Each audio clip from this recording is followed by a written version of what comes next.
Au terme du prime de Noël des 12 coups de midi ce dimanche 24 décembre, l'équipe menée par Jeff Panacloak et composée des maîtres de midi Eric, Bruno Touchezé et Xavier a remporté l'émission.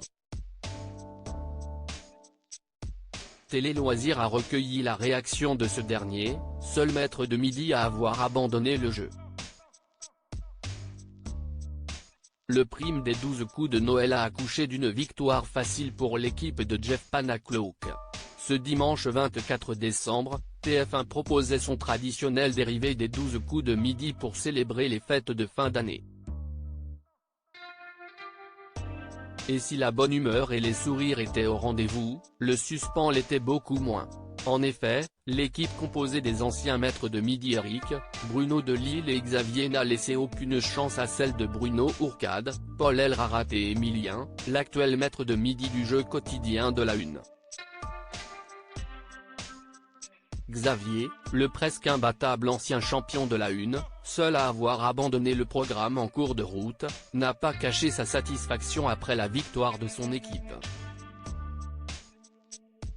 Il s'est confié auprès de Télé Loisirs. C'était les jeunes contre les vieux, Xavier, les 12 coups de midi, sourit en repensant à la composition des deux équipes des 12 coups de Noël Télé Loisirs. Vous n'aviez pas pris part à la compétition l'an dernier, il avait une épreuve spéciale. Note de la rédaction. Aviez-vous été frustré? Xavier, ce n'était pas frustrant, c'était même valorisant puisque j'avais ma manche à part. En revanche, je préfère participer à l'ensemble du prime, comme les autres. Je trouve ça plus sympa et amusant de jouer au jeu. Les 12 coups de Noël demandent-ils une préparation particulière?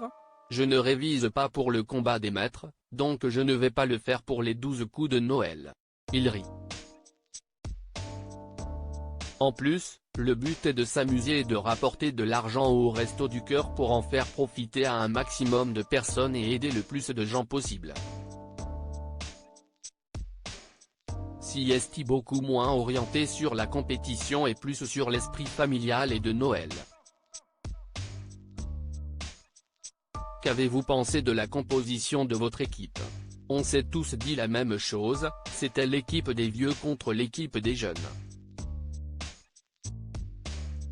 Malheureusement pour moi, je suis chez les vieux, il rit. C'était un plaisir de retrouver Bruno Delisle que je n'avais plus vu depuis longtemps, avec qui je n'avais jamais fait équipe. Le côté ancien et jeune, c'était assez drôle. On a fait respecter le bénéfice de l'âge. Xavier, les 12 coups de Noël, se réjouit de la victoire de son équipe menée par Jeff Panacloak. On vous sait compétiteur dans l'âme. N'étiez-vous pas déçu d'être avec Eric et donc de ne pas pouvoir l'affronter? Le fait d'être avec Eric me donne une chance en moins de ne pas me faire battre. Si est plaisant d'être en équipe et de devoir franchir le plus de manches sans que l'un de nous ne se fasse éliminer.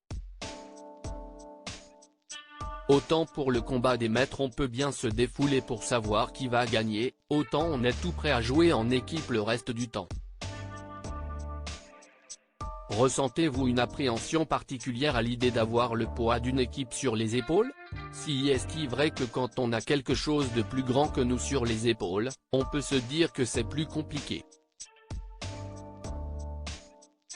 Mais là, si on prend un peu de recul, c'est dommage de se tromper pour son équipe, mais les Restos du Cœur resteront bien représentés. À l'époque, j'avais participé à Qui veut gagner des millions? Avec Jean-Luc Reichmann. Je ressentais la pression là en me disant que si je me trompe, je pouvais faire perdre quelques dizaines de milliers d'euros. Qu'avez-vous ressenti après la victoire de votre équipe? Je me suis dit qu'on avait fait respecter le bénéfice de l'âge, il rit. J'étais très content de jouer avec Bruno et Eric. Si est très rare de gagner toutes les manches, donc ça s'est très bien passé. L'ambiance était très bonne et nous avons formé une équipe complémentaire et efficace. Elles sont plus compétitrices que nous. Xavier, les 12 coups de midi, évoque le comportement des personnalités des 12 coups de Noël. Comment était Jeff Panacloak? Votre capitaine? J'ai déjà eu l'occasion de jouer en équipe avec lui et c'était déjà mon capitaine. Ça s'était déjà bien passé, et là ça s'est encore très bien passé. Je le trouve toujours aussi sympathique. Le seul petit bémol est que je le trouve assez rapide sur le buzzer. Il veut vite prendre la main, il rit. Comment se comportent les personnalités en général? La plupart, si ce ne sont pas toutes, se prêtent assez rapidement au jeu. Les questions sont assez éclectiques, donc elles ont certaines réponses que nous n'avons pas. Très souvent, elles sont même plus compétitrices que nous.